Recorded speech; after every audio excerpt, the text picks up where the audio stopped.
An early morning run for the Chancellor and his dog Poppy ahead of his budget statement in the Commons.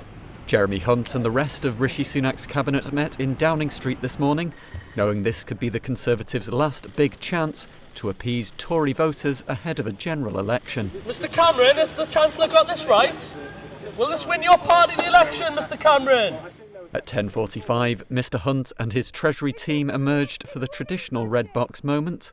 Is this really a turning point, Chancellor? A recent poll suggested Jeremy Hunt could become the first Chancellor in modern times to lose his constituency seat, which is a target for the Lib Dems at the next general election. A budget then which may have a bearing on whether he gets back into number 11. Tax cuts in order to try and grow the economy would be the aim of the Chancellor's measures announced today. There were two big announcements. The first was the widely expected 2p cut to national insurance, meaning an additional saving of £450 per year for the average worker. Because we have asked those with the broadest shoulders to pay a bit more, today I go further. From April the 6th, employee national insurance will be cut by another 2p from 10% to 8%. And self-employed national insurance will be cut from 8% to 6%. The second came as something of a surprise. The abolition of the non-dom tax status, a key policy for Labour and something that Mr Hunt said only a few months ago that he would not scrap. We can indeed introduce a system which is both fairer and remains competitive with other countries.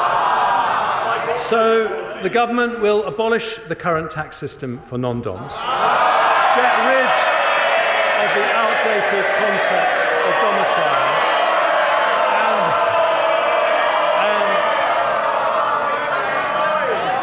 I aim to please all sides of the House in all my budgets. The move means that from April 2025, new arrivals to the UK will not pay tax on foreign income and gains for the first 4 years of UK residency. Other key announcements from today include the freeze on fuel duty for a further 12 months and an extension of the alcohol duty freeze until February 2025. There was welcome news too for small businesses, as the VAT registration threshold is set to increase from £85,000 to £90,000 on April 1st.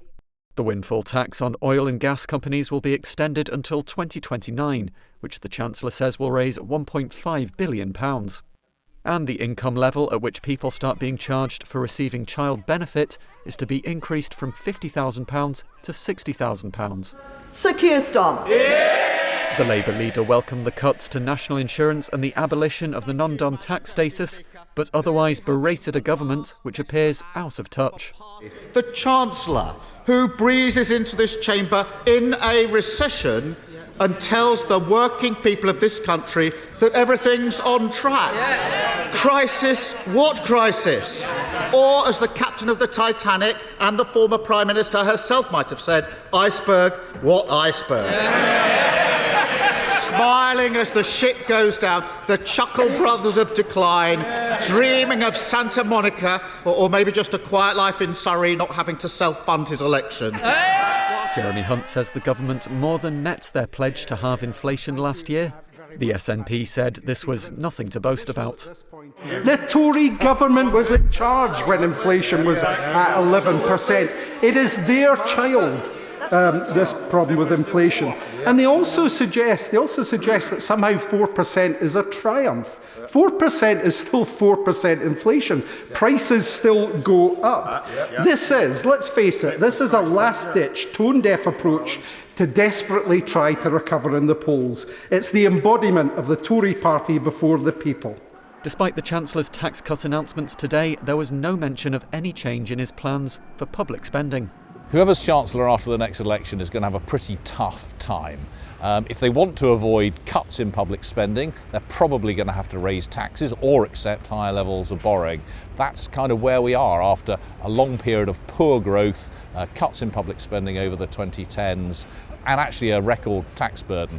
Put all those together, it's not going to be an easy inheritance.